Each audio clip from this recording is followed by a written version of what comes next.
Welcome those on Zoom this morning. It's good to see you, Manoush and Hope and Galia and anybody else that I might not see. Good to see you. No, you're there as well, Gabe, and welcome to worship this morning. So glad that you can all be here today.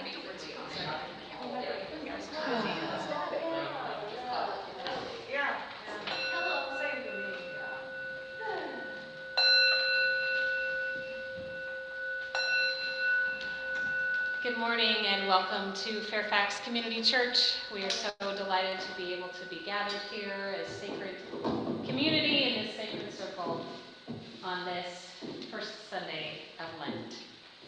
And Joanne is helping us with the microphones back there, so if we can just let that go for a moment. We also want to welcome our new guest this morning, Joy, and her daughter Robin. So great to see you. And Maurice, who goes by Mo.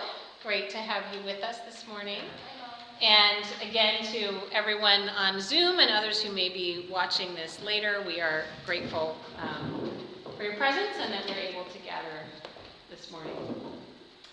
And so I invite us just to once again take another deep breath.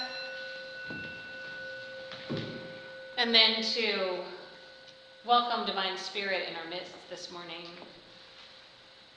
Loving and gracious God, we welcome your Spirit with us. Open our hearts that we might be conscious of your presence. Guide us as we gather together for worship, that we might be enriched to be of service. We dedicate these things to you and this service to you. In your many names we pray. Amen.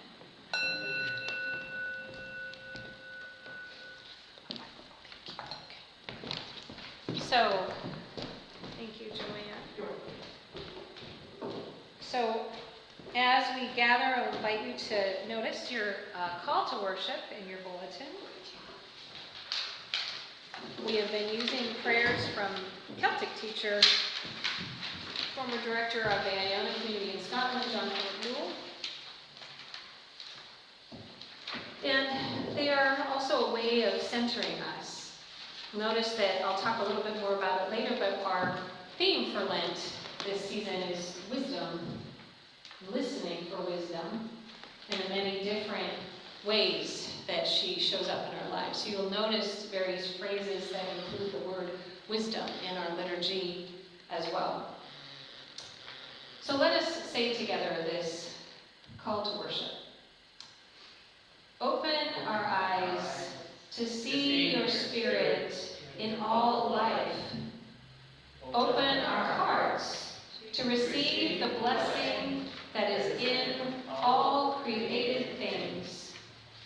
Guide us with your wisdom, O God, in the co-creating of peace, in the sharing of earth's resources, and in the knowing of one another. Your Spirit within every living spirit. Guide us to the knowledge that all life is sacred as we awaken to your wisdom deep within. Amen. So one of our practices here at FCC is believing that the divine is incarnate in our bodies, a body of Yeshua, Hebrew name for Jesus, as well as all of our bodies. So we like to kind of warm up our body spirits as we gather for worship too. So as you are able and feel moved, I invite you to stand. And this is just some sort of very gentle waking up, not only our body, but our body spirit. And anything, just feel free to amend these to your own body as we did. But what we've been noticing that right over here behind that wall, we have a 350-year-old oak tree that is very well established that can also kind of be a guide for us. So I invite us just to stretch up, take a deep stretch, and imagine yourself like this oak tree with roots going down into the ground, branches stretching up to the heavens, and then open yourself up, let your body spirit kind of expand beyond the room, and then slowly wrap yourself up, maybe even pat yourself on the back a little bit, Feel yourself, maybe you just give yourself a little hug. Know that you are held.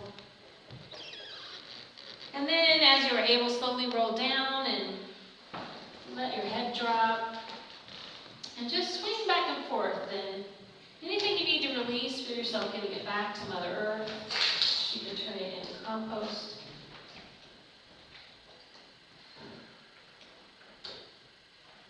And then slowly roll up again. And then invite you to just kind of do a little spine dance wherever your body needs to move, and give gratitude for all the things that are connected to our spine that allow us to move and be in the world. Flow. And then let that move to a gentle flow, like you're part of the ocean and you're part of the ocean waves, just kind of flowing. Let everything move in and through and around. And think of this as perhaps also moving energy. We can imagine ourselves moving it out of the room, out the window, if there's anything we need to release, so that we're not carrying it all in our bodies, but we're actually letting it go. And we can release on the out breath.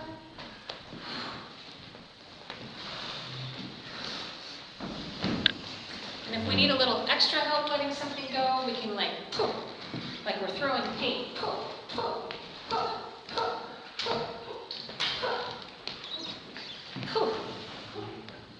And then go back to the gentle flow.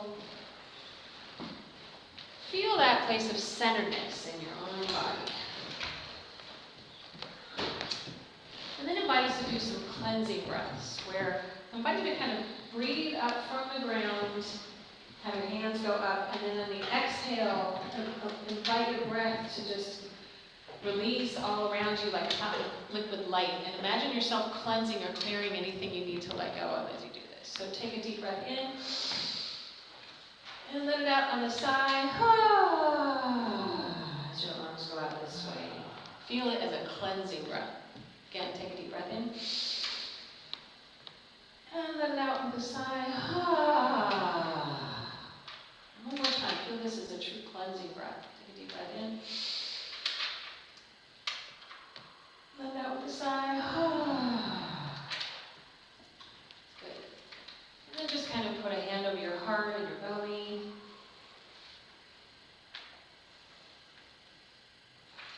And then maybe two hands over your belly. Just notice your own depths for a moment. What is deepest in you, where the presence of the divine also dwells.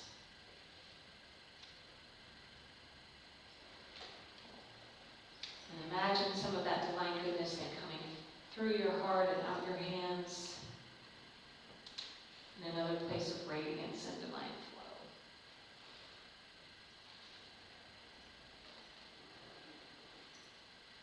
And then again, take a deep breath. And as you are able, feel free to return to your seats.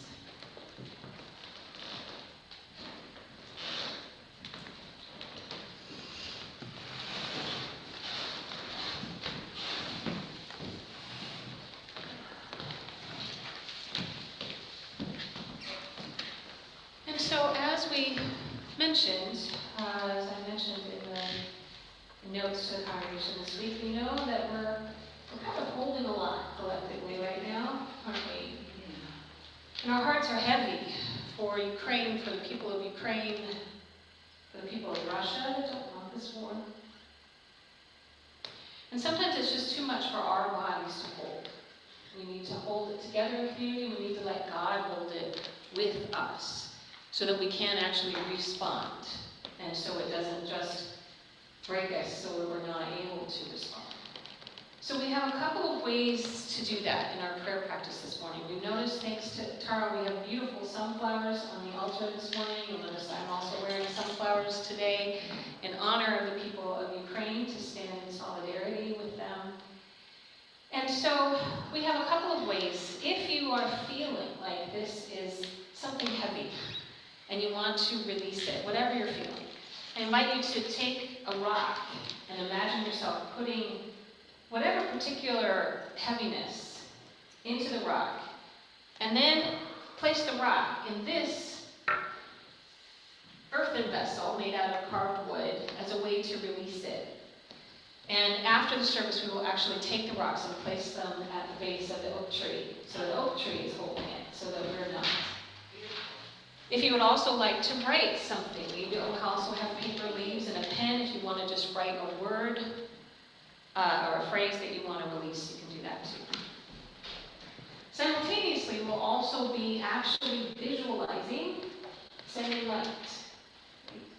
Sending light to the people of Ukraine, to its president, to even those who are volunteering. I've been so moved by veterans in our own country that are choosing to actually gather equipment and go into the heart of Ukraine to actually help protect and defend. So I really believe, as we've talked about before, about the unified field of consciousness that we hold together. And that as we share our prayers and our intentions, we literally can visualize sending light to that area of the world and other places in our own hearts, closer to home, that we want to send love and light and prayer. So we will do that as we chant today. In addition to releasing a rock or a leaf, invite you to actually light a candle during the prayer chant. You can take one of these and light it from the already lit candle and light it. And you can do so on this table, or we also have other candles on the side table, under the Cosmic Mother painting. And really, as we keep singing, I'll invite us to sing all of this as a prayer. So the chant is actually very simple. And you may know it. It's simply give peace to every heart. Give peace to every heart. And then it's almost like a desk hand. Extends the word peace, and then you return to give peace to every heart. So I invite you to just listen for a moment, and I'll actually do the hand motions because the desk hand is like a descending staircase. Descending staircase, and then you go up higher than you started, and then descend staircase again, right?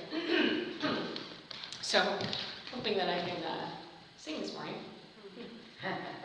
You got this.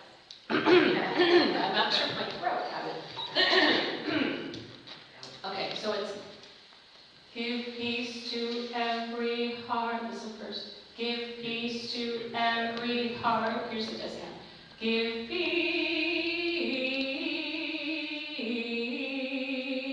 God. Give peace.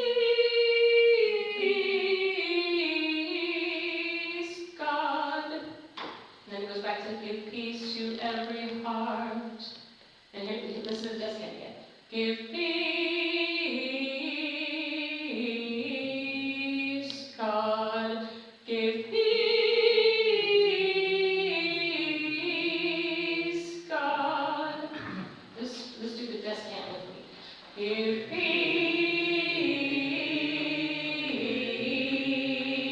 God. Give peace.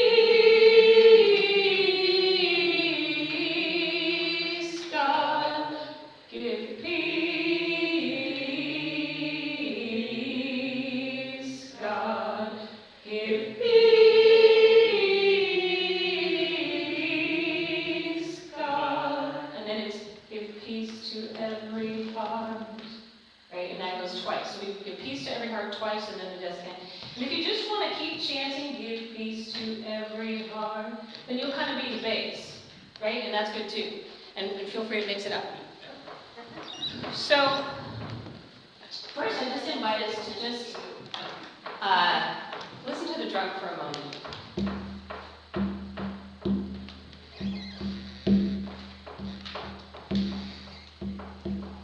And connect with your own heart.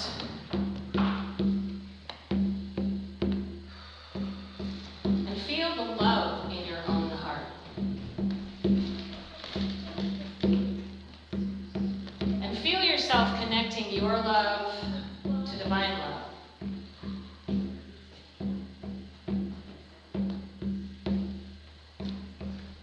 remember that divine love is endless, like an endless ocean. It has no beginning and no end. So start by filling your own heart with divine love. You are held by something much bigger than yourself. You do not have to hold this or carry it alone.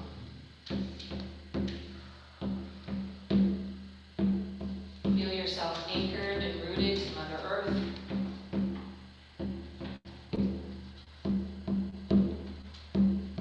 Feel yourself rooted to the great oak tree just outside our walls.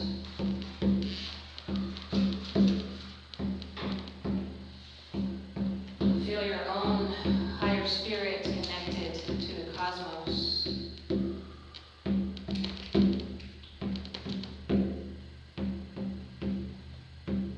And then also link your heart to the hearts of others in this room and with us on Zoom.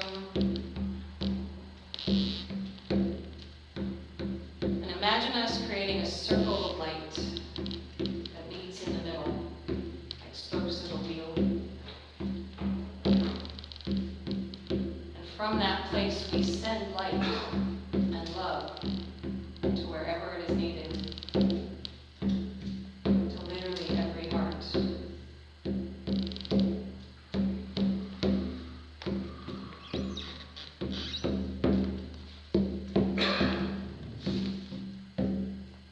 So I invite us to sing and pray as we sing, and connect in whatever tangible way calls to you.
I invite us to pray the prayer for wisdom that is in your bulletin.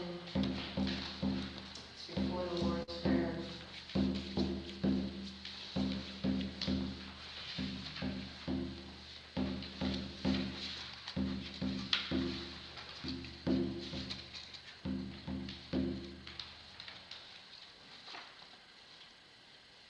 Heal our inner sight, O God. Go ahead and say that. Heal our inner sight, O God, that we may know the difference between good and evil. Open our eyes that we may see what is true and what is false. Restore us to wisdom, that we may be well in our souls. Restore us to wisdom, that we and our world may be well.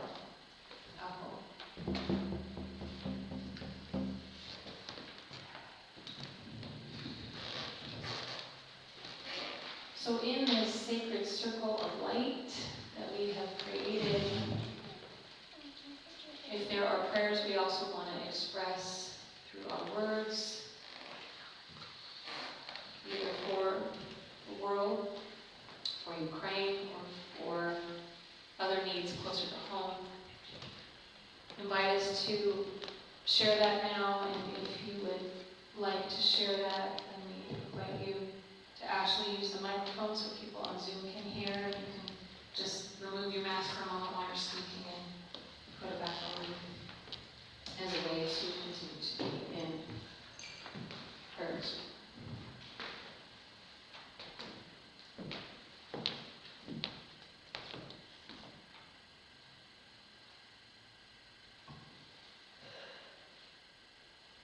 Gracious and loving God,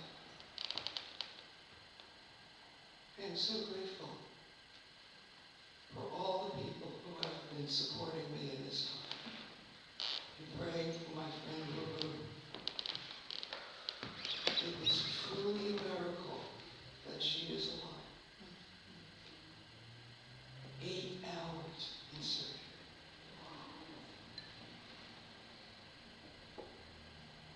Positive for COVID. And alive. She texted me this morning. And I have no words. I am holding her in the light. Holding her doctors and team in the light. And her daughter Kelly and her son. Right? This has been for me a profound experience of a miracle. I really couldn't imagine. She has severe osteoporosis. And I couldn't imagine at one point that she would live. And when she called me to tell me she was in the emergency room, I could hear the pain and the fear, and she barely gives in to that. And my heart aches for her. And it's not over. She's got a framework over her knee and thigh and another surgery and very long recovery. But she's alive.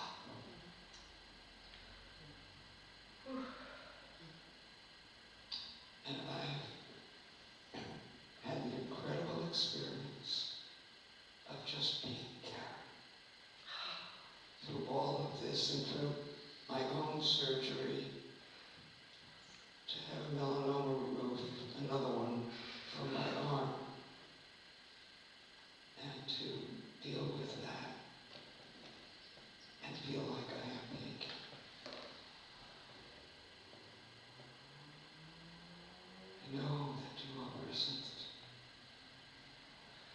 carry us all who are suffering, all who are rejoicing.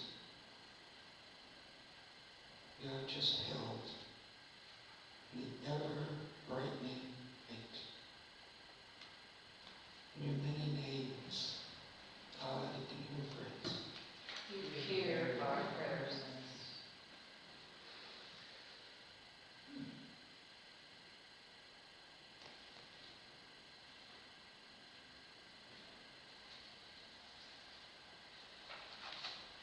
Oh, it's just wonderful to hear about Mary today. So neat to know about the miracles that are happening in the world. And Jim and I got a sucker punch beginning of this week. And the miracle is we didn't fight back. Someone slugged us, like slapped us in the face. It was such a temptation to let her have it.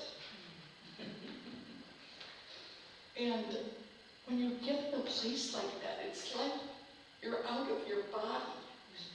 And you can't feel the miracle. You can't even think in miracle sense. And I have to say, it was my husband's behavior that made me go, whoa. No need to fight back. No. This is God's territory. And I'm not God. And we had a lovely memorial. The memorial was canceled, of course. But we just came here for any person that didn't get the message. And my two sponsors were here to hold me up. And I was Alex's sponsor for 35 years.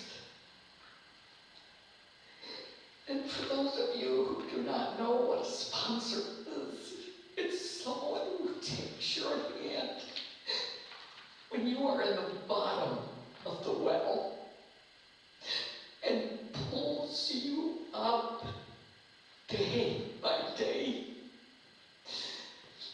And you tell each other things you would never tell anyone.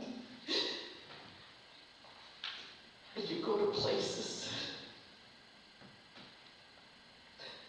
that you don't go with just normal friends. So, yesterday was so sacred because my sponsors were here and Jill came and Tara was here. So I had representatives from the church, I had representatives from 12-step, and then in marched this beautiful woman who was a friend of the daughter. And I got to speak with her, and we connected in such a level. And it was just like, it was healing. It was a healing for me. And I didn't have to spit in that woman's face. I didn't have to fight her. But I could be kind to her friend. And that's God. That's God. It's the God in me that is Kurt talked about. And it's the God I get here at this church. He was so living for a walk with me on Monday and Tuesday or whatever the hell it was. And thank you all for this was tremendous. And thank you all for walking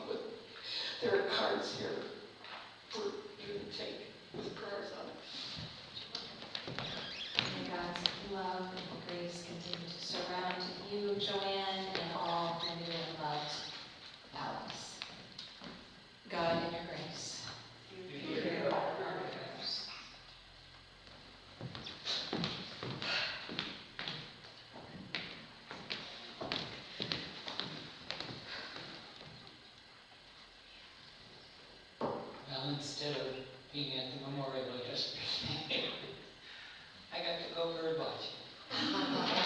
Surprise, surprise. Yeah. I wasn't supposed to be on the trip. It was just a small Marine group that was going out. I showed up and we told the troop. They let me come be on the group because it's kind of a closed group thing that we were doing. And one of the first things we saw was kind of a special hummingbird. It's not the common one here. It's called an Allen's hummingbird. They are, but not as often as the Anna's. And the Allen's hummingbird was over a creek. We were all on a little bridge looking at this bird, and she went to where she was building her nest. And we got to see where she was building her nest. And to me, that's one of the little miracles in life, that we see the news of the world, we see our lives from within, and think we're just the center oftentimes, because we are to ourselves.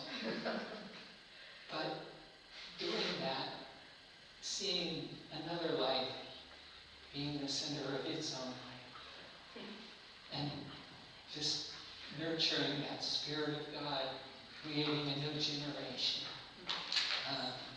just always gives me hope. God, in your grace, You hear our prayers.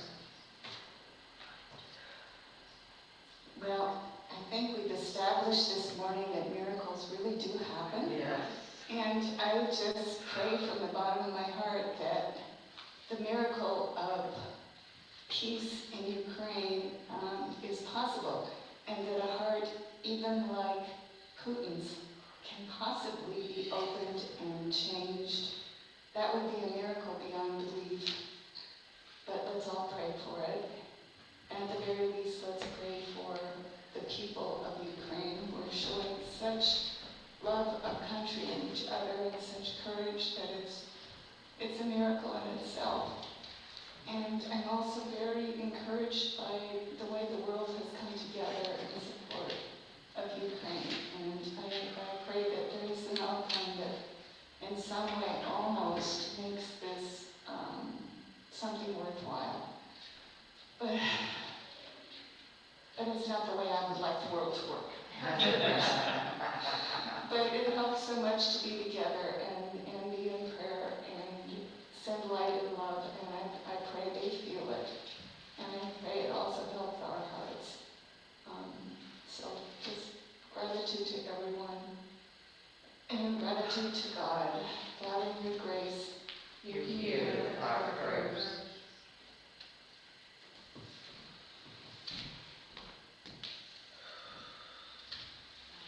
Dear God, Dean and Lynn inspired me. I was trying to find the words. And God, I just pray that instead of despairing over the state of the world, I think about how I might build a nest for our future generation. And I'm thinking of a poem from a couple weeks back, like, what astonishes us is that there are so many of us, and that I don't have to build that nest for my son's future alone. And I think that's where I go someday.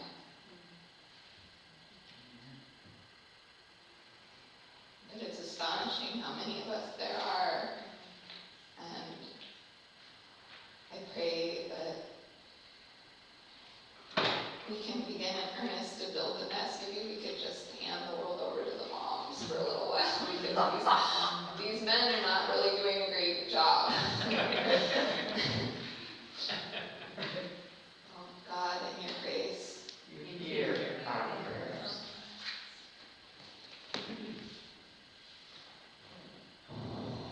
I am so grateful that we have the opportunity to make a difference. And I really felt that when we were doing our circling, gathering together for each of us to add to the light that can spread. I have a sense of experiencing that I am horrified hearing the voices of small children having to evacuate and not knowing why, and not knowing where they're going to sleep.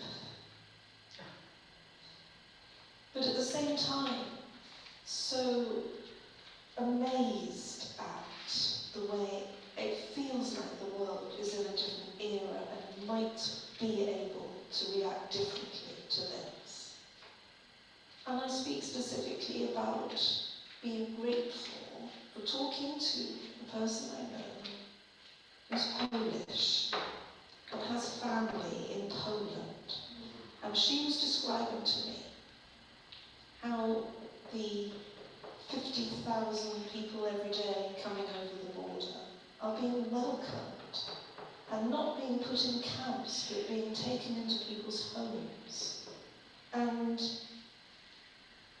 I do feel that there's a creator at work here that will help us move our world forward, and we can each make a difference.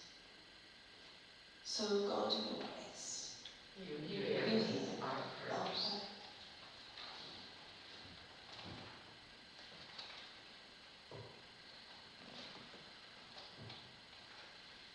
Gracious Holy One, I want to echo these prayers and lift up prayers for Manessa Dave.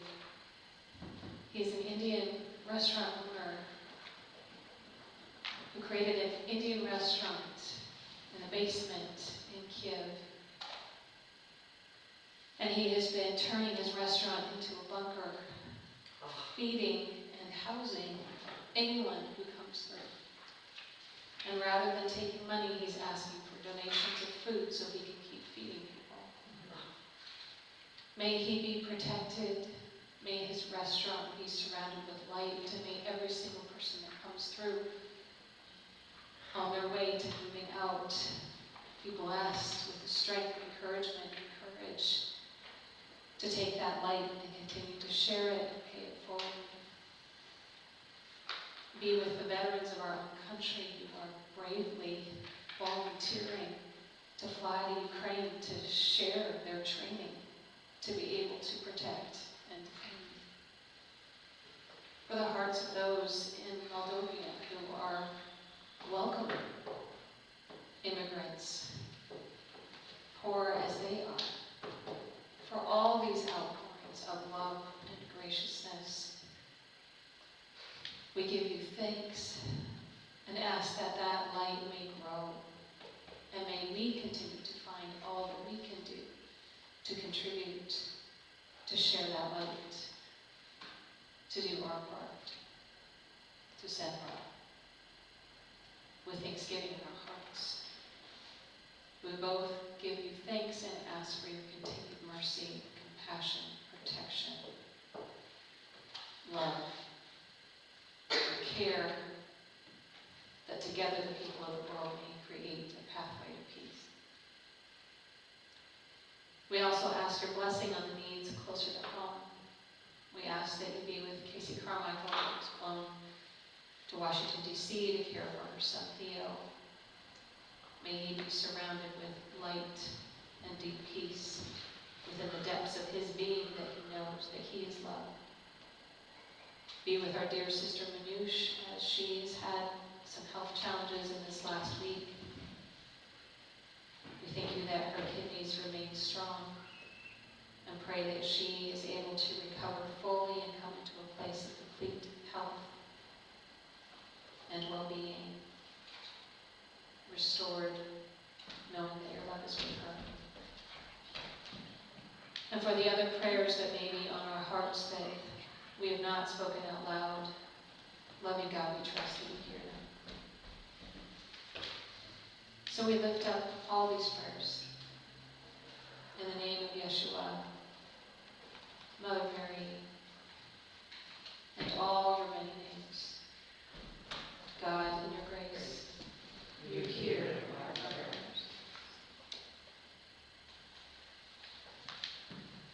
So I invite us then to continue to pray as we together the prayer of Jesus, which is a translation of the Lord's Prayer.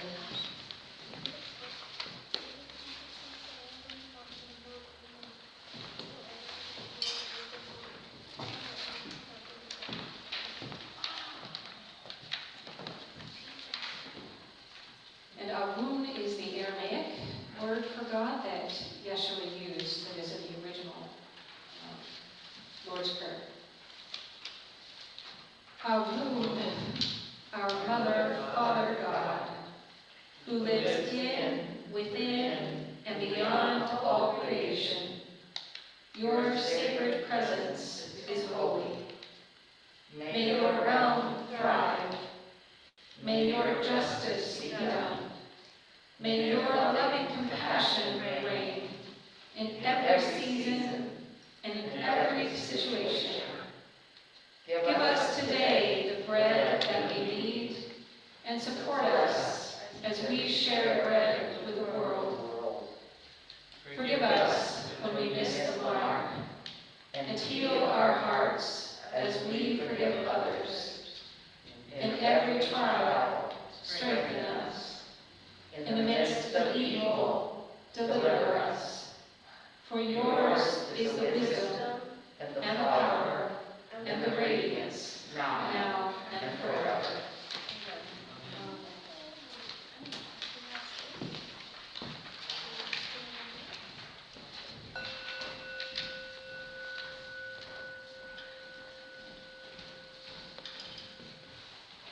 So we know that it is our practice here.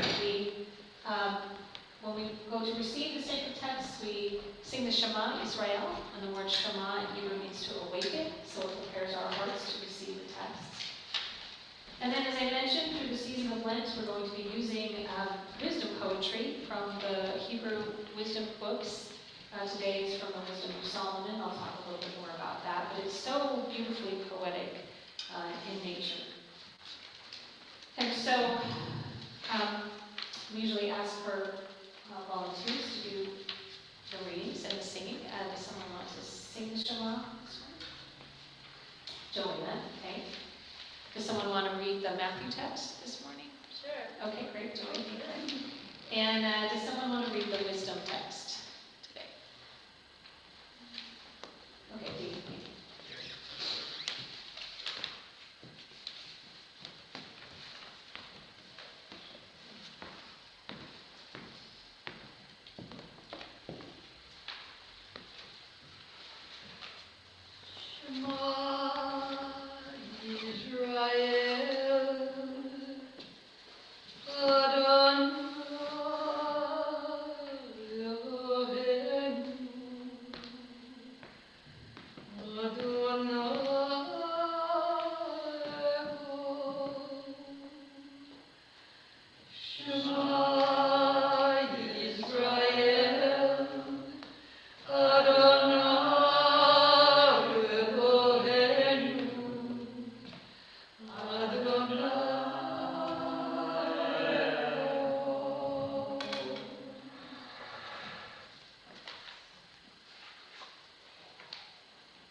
This reading is from Matthew, chapter 4, verses 1 through 11.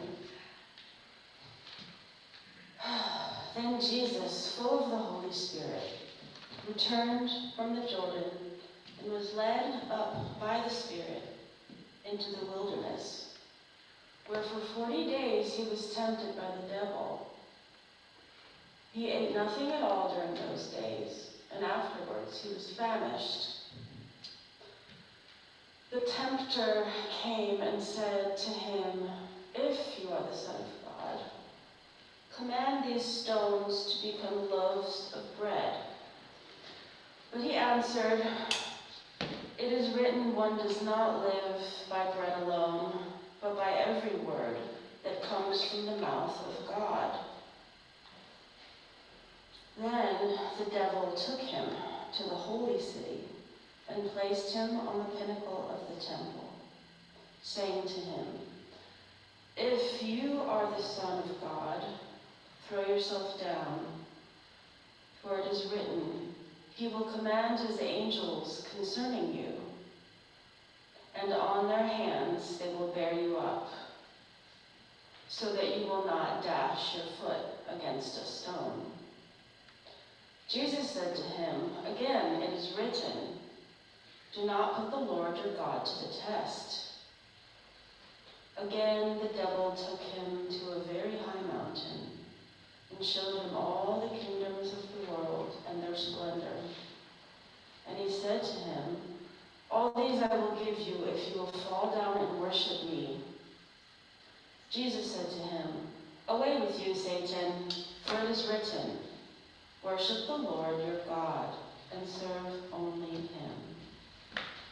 Then the devil left him, and suddenly angels came and waited on him.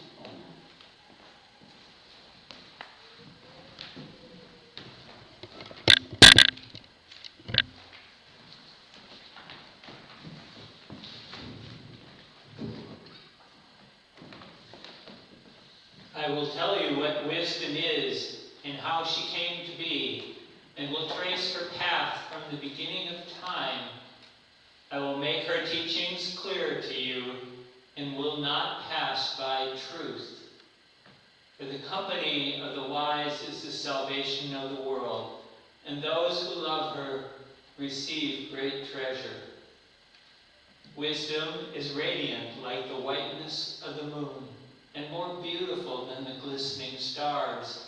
She is found by those who seek her, and makes herself known to those who long for her. She can be found sitting at the gateways of life in every moment and on every path. She is a breath of power of God and a pure flow of heaven's glory. She is a reflection of eternal light and an image of God's goodness. Wisdom was in the beginning with God. She is creation's artist and the fashioner of everything that exists. She loves right relationship and teaches justice and courage. She knows the things of old and senses the things to come. She understands all speech and can interpret every sign and wonder.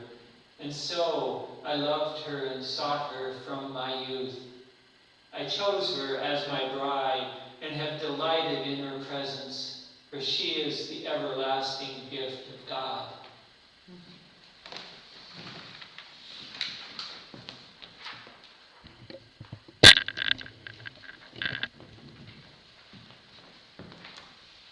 Is that not a beautiful passage? Yeah. And so beautifully read, Dean. Thank you so much. For me, it is a calm, a balm for my soul to hear those ancient words. They seem to have a kind of living beauty, living life force to them. And as I said, this is our theme for Lent. We're going to be listening for wisdom in various areas of our lives. And it seems appropriate that we should be reflecting on wisdom during Lent, and that the Lenten season even synchronistically starts now with everything that's going on in the world. As I mentioned in my letter this week, Lent reminds us that the challenges of life, the struggles of life, are not an exception to the spiritual journey. They are part of the spiritual journey. God is actually in all of it. God is with us in the brokenness and the suffering.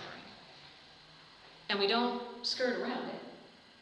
We actually look the cross in the face and say, this is part of the spiritual journey. Ultimately, it is Good Friday that hopefully leads us to Easter. So we come together for solace in community so that we can hold it together and hold it with God. And it is times like this that remind me also that doing our own spiritual practice, both here together and individually at home, is old-fashioned American Express card commercials. Don't leave home without it, right? It's vital right now because it is too much for us to hold, for our bodies to hold. We need places where we can see the bird nests in nature and walk and breathe and write and sing and pray and whatever helps ground us and connect us to spirit. Because to me, I think it's a little bit like what flight attendants always tell us, that we have to put our own oxygen mask on first and then assist our beautiful children. Blessings to you. We're so glad you're able to be with us today. Okay. That we put on our own oxygen mask first and then assist others, because if we don't, we can't actually be effective. In order to respond and not just be broken by what's happening in the world, coming back to the well, returning to our spiritual practice, returning to Yeshua and Mother Mary, and all the things that connect us to spirit are vitally important. And so as I've been reflecting on it, I think actually engaging with wisdom, getting to know her, understand her, what is this presence called wisdom that these amazing texts talk about? It takes a little time, a little noticing in reading some of these different texts and then just sitting with it to see these different qualities and to understand. It's described as this flow that seems to be part of the divine life force that was in the creation with God, part of the Logos that brings everything into life and into form. And it is that which abides and resides in the deepest parts of ourselves. Which is why for the season of Lent, we're going to talk about deep listening.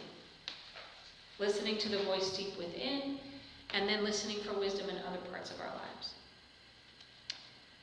I think it's interesting as we've been studying the work of Celtic teacher John Philip Newell for a while, and I've also been studying the work of John Prendergast, a therapist who's also written several books and is a teacher, and Ruth has been studying as well. And they both use a similar phrase. Connecting to that which is deepest in us. Connecting to that which is deepest.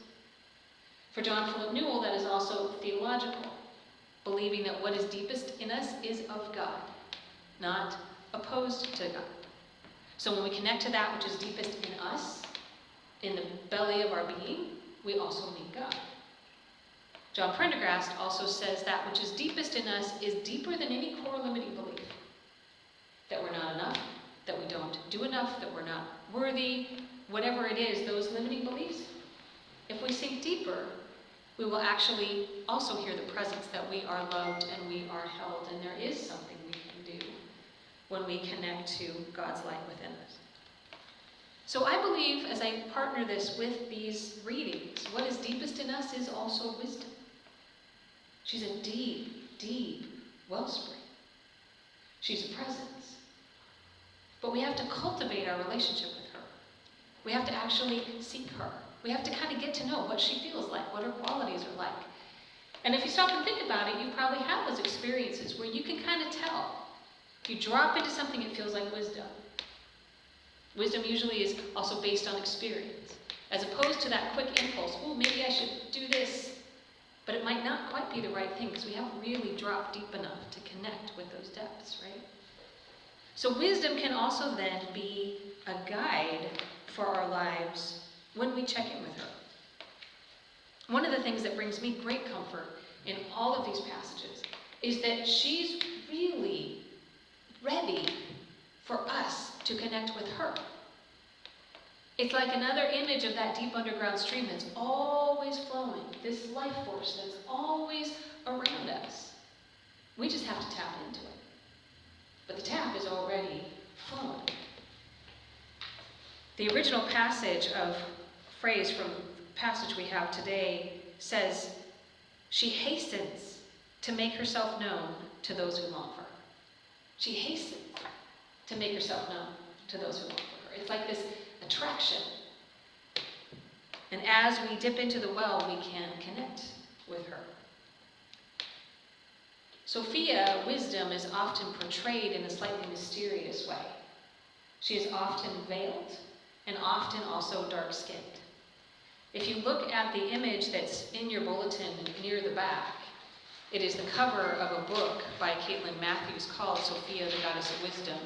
And she is portrayed that way. She's veiled, she's dark-skinned, and to me that symbolizes going into the depths, the deep depths within. That's where she abides, that's where we encounter her, is when we also listen deeply to the depths of all that is within us. She is the same presence that's described in the Song of Solomon, I am black and I am beautiful. That Manouche is also so beautifully portrayed in the Black Madonna painting that we have here. This presence, it flows through all of these different wisdom teachings, and it's really fascinating when you look at them all. We have the Song of Solomon, the Wisdom of Solomon, the Psalm of Solomon, those are all different books. We have Ecclesiastes, but we also have Ecclesiasticus, and we have Proverbs. These are all in the same genre of Hebrew wisdom literature shared by esoteric mystery schools as well as in the temples at the time. They were often sung and used in liturgy, actually in worship. And what I find particularly fascinating is that this particular book, The Wisdom of Solomon, was written in Alexandria in the 1st century CE. And so we've been learning a little bit more about Alexandria and how it was also the hotbed for the Essene community that was really active there.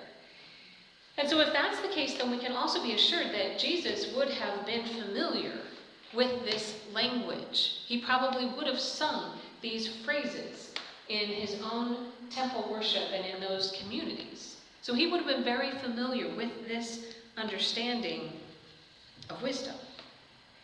And to me, that's what I see Jesus doing when we meet him on the mountain in this story in Matthew. The famous 40 days that Jesus spends in the wilderness, which, as you probably remember, is where we get the 40 days of Lent between Ash Wednesday and Easter. It partners and mirrors Jesus' time in the wilderness. And so, to me, this is what we see Jesus doing. He is deeply going within to connect and listen to the wisdom inside himself. There's no social media on the mountain. There are no Twitter feeds. The disciples aren't bugging him with questions. He is just up there, him and some texts say the wild beasts, actually, and he has to wrestle with his own soul. He has to listen to his own inner voices and sort out what is chaff, what is grain, what is true, what is false. I believe all that kind of inner sorting would have happened with him up there in this meditation of silence for 40 days and 40 nights. The way it's presented in the Gospels is as if it's this dialogue, and Jesus would have known right off the top of his head exactly how to respond. And maybe that is true after spending 40 days. Or maybe each question came to him individually, and he got to sit with it for a while and ponder it in silence until the wisdom emerged to be the thing that felt like the right way to go.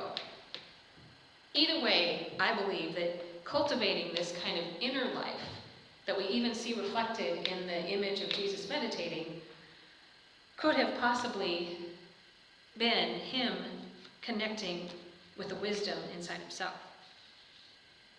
We remember that we learned last year that the word devil, the root of the word devil, actually means to split, or the splitter. So he somehow was able to remain whole in the presence of the things that were challenging for him.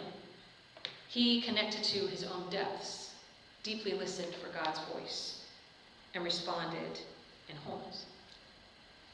To me, that can be a model for all of us in the season of Lent and as we walk forward in these challenging times. How do we take moments to just take a deep breath and cultivate that relationship with the presence of wisdom? And if we're not sure where to go, to ask, to consult, to sit with, to meditate, to ponder, until the right path emerges. It is a little bit more of a contemplative lifestyle, which is countercultural to, as we know, everything that surrounds us. We live in a high-speed kind of technology world. And with things like Twitter feeds and social media, that's not really designed to cultivate a contemplative response. It's designed to have a quick reaction, right? So we have to kind of swim against the stream to come back to these more contemplative places. And for me, even just reading this amazing literature is one place, one way we can reconnect. You could take this home with you and continue to read over this poetic wisdom literature. Read it to yourself every day and notice each morning, is there a different word or phrase that stands out to you? How might God be guiding you through that word or phrase with this amazing poetry? Maybe it's a little bit more time in meditation, listening deeply within to even how that word or phrase might speak to you, how God might guide your life. So I want us to actually spend a little bit of time doing just that this morning. I want to give us the opportunity to actually cultivate and just sit with wisdom. To not really have to do anything, but abide with her. So I'm going to read just the beginning of the passage again. And then I invite us to just sit in silence for a moment and do a kind of just inner lectio divina, where you just notice a word or phrase that stands out to you and stay with it. When we were at the John Philip Newell retreat, we spent 15 minutes just with the phrase, "The company of the wise is the salvation of the world." How might that guide our lives in this moment? And as I'm sure you've been familiar with contemplative prayer, sometimes you can also add an image. So that if you notice your mind wandering, you bring the image back to your mind and then the phrase. But I invite us just to take a little bit of time to sit and to listen to the voice of wisdom within and see what we notice. So first I invite us to just take a deep breath.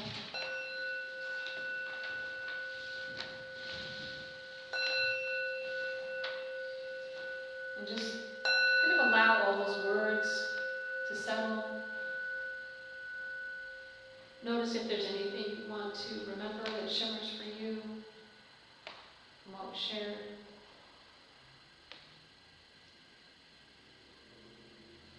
And let all that settle and clear space in your heart. And then feel yourself connecting to what is deepest in yourself.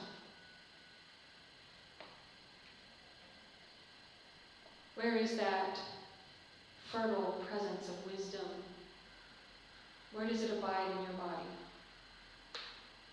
In your soul?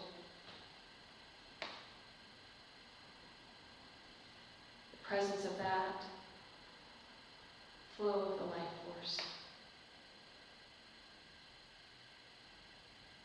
And then I invite you to hear a portion of this passage again. Really notice what shimmers for your soul. And then just stay with that word or phrase and abide with it for a few moments.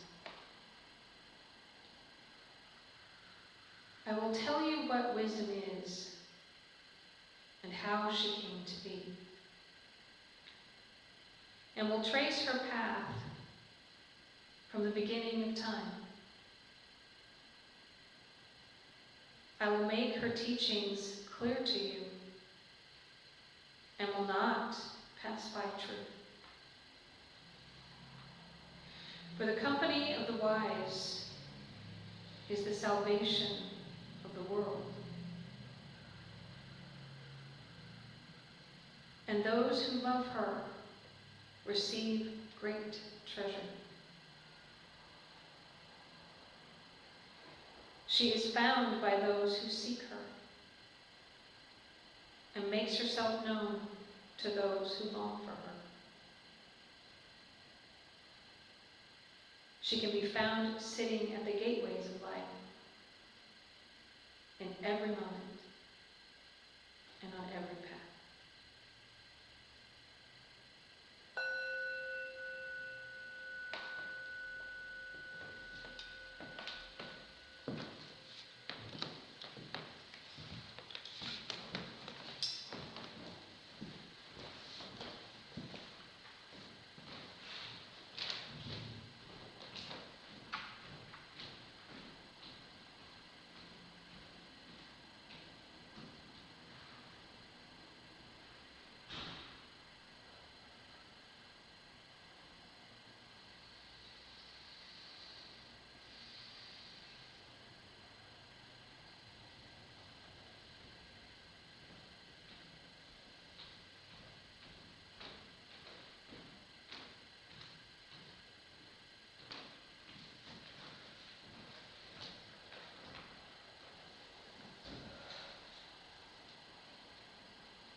any images or guidance that's coming.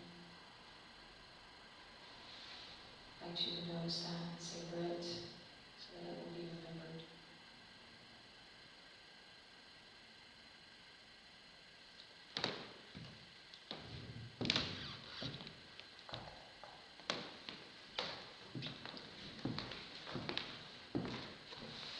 If there's anything you may want to share, anything you're noticing, or if it just wants to remain in silence with Amy, that's fine too. And if there's anybody on Zoom, also feel free to share.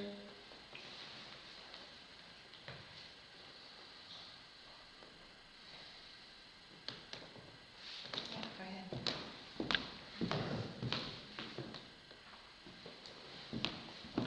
Hello, I'm new, I'm fresh, I'm grateful. Say I'm new in the new way, the way. There are many ways, and the way sounds open and beautiful, but it can also be very painful and difficult. I'm in gratitude today for that spirit so kindly shown to me here, a resident artist called Gaia, in the spirit, the feminine force of creation. No accident there, no accident that we're here, and that's so important to recognize that it's not an accident to be in the circle, and it's not an accident to have been feeling life and love as a human being. So I am in that gratitude, and it is also very painful to be a spokesperson for the spirit when sometimes the message is one that many humans do not wish to hear.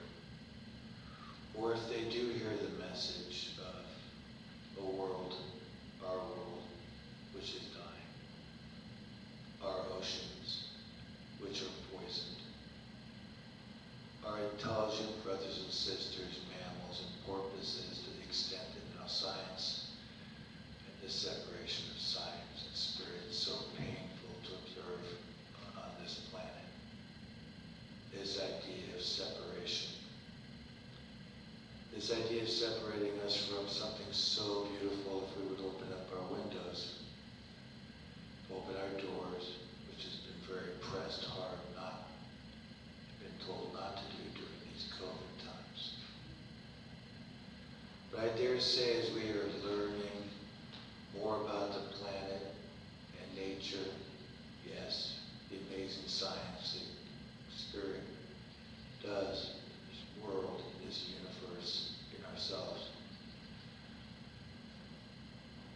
there's a hope. And I hear that word, hope. For myself, hope is a step off and below. It's something for someone else. It's a place to start. I'm reminded that the last word was the one that preceded it. It felt it was in the right place. So I feel both accepted and loved on this beautiful spring day in this part of the world.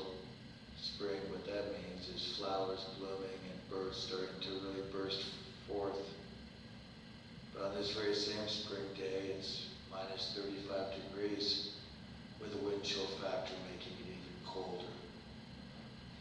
And we need it even colder there because that's where our family of penguins live, the polar bear, where the Earth's weather is created.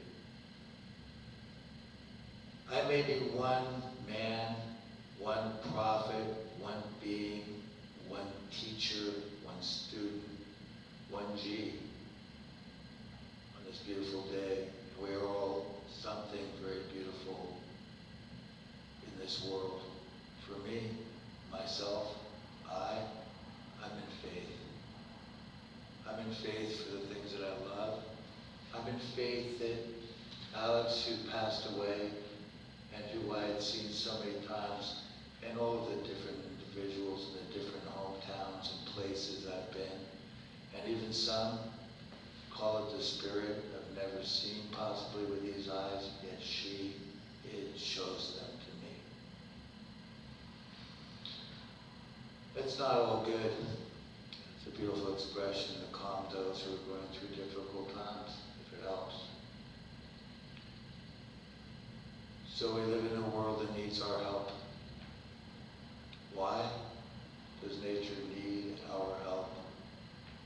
Well, for a million years here in the Bay Area that I call home, or if you call any place in this country or this world home, in this million years, 900,000, 99,099 years, she hasn't needed the help that we need to give her, because in the last 99 years plus some, we have managed in this world to destroy something so beautiful. Our brothers, our sisters, even people in our own faith, pushing them further apart, but more and most real. And you can't deny it. We can do something about it. We can breathe into it. We've destroyed a good portion of this beautiful creation. And if we just stand back and think that yes, we give her some room to grow, wonderful. It's going to take a lot more work. And in my journeys of learning about faith, I believe that this primary, interesting, and most beautiful creation of which this goddess in her many forms came to visit me this morning and wake me to this beautiful day could last me a very, very, very long time to be here, to be present.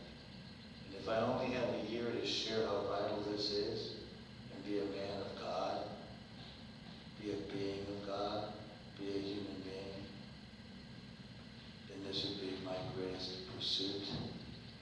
For men will find men, women will find women. We will have faith. But if we don't come together for this world, what will we have? Thank you so much for inviting me into this circle, and I hope everyone has a beautiful day. Yeah, thank you. Blessings to you. We are a congregation that understands our sisters and brothers are also birds and whales and turtles and dolphins. They are part of our family here as well.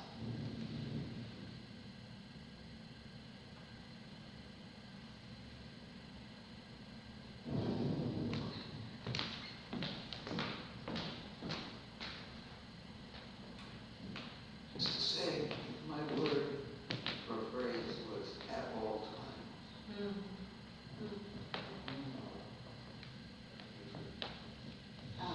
Very quickly, I'm not going to even talk about my word or phrase, but I am going to say, because I want everyone to hold me to it, that for Lent I'm going to try to meditate every day on this or something else. Okay, hold me to it, all right? Right? Anyone else? I actually encourage us this time to actually take your bulletins home with you this week. Rather than, and to, so that with all the prayers, we can continue to cultivate, and then, as I said, the beautiful poetry that is written, to continue to deepen it, and then to notice, you might come back next week with something else that you've noticed that's bubbled up from actually praying it all week, and that we can share that with each other. It would be a beautiful way for us to be in covenant together using people. And so you on Zoom, you can also work with your bulletin at home on the electronic bulletin and be praying the wisdom readings every day and notice what we share. Ironically, as we've been talking about, next week we're actually going to be listening for the wisdom of animals. It's actually going to be part of our theme next week.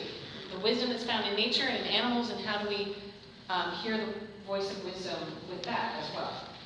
I think Dean will have something to say about that. Yes, well, and he already has. He's already shared some of that this morning as well. Yep. So we, if there is an offering for this church that you would like to share, we gladly receive and welcome that. And I would also love, maybe after we conclude, to talk about if we as a church want to do a special offering for Ukraine and which organization, because there's so many, as we know, that are good organizations to send it to, but perhaps we can then prepare for that for next week to come together to also bring our donations so that we as a church might be able to make a tangible difference as well. So I think I'm going to not share the music video. Does that feel like the right thing? Okay.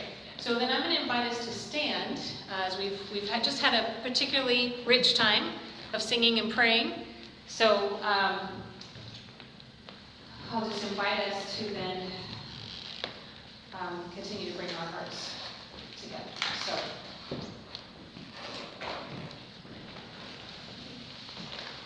Invite us then to say together the closing blessing, again written by God. In the silence of our hearts, we listen for wisdom, O God, so we may learn again that we are born of you, and that all people are reflections of your everlasting image. Guide us this day as we seek to follow your wisdom voice, that we may be bearers of peace in the world. Amen. And if there's just one word that you would want to share in a popcorn way that you're taking with you from today, what would that be? Wisdom. Okay. Wisdom. Treasure. Treasure. Light. Light. Awe. Awe. Nature. Nature. Compassion. Compassion. Vibrate. Vibrate. Yeah. Anybody on Zoom want to share a word? Inspiration. What was that? Inspiration. Inspiration. Galia?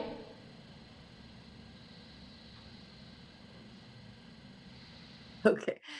Miracles are Beautiful. possible. Miracles are possible. Yeah. Beautiful. Thank you. Yes. Hope. Hope. Beautiful. Beautiful. As your namesake, you will. Beautiful. So let us then sing together our closing song, Alleluia, and we imagine ourselves holding hands and lifting that.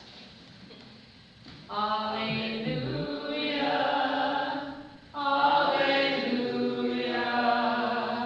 alleluia, alleluia, alleluia, alleluia, alleluia, alleluia.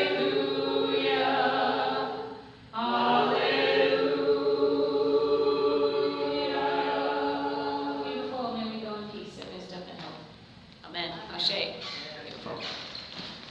Any other things from those of you on Zoom that you wanted to share? Any other announcements? Any other updates from you, Manoush? Yeah. Yes.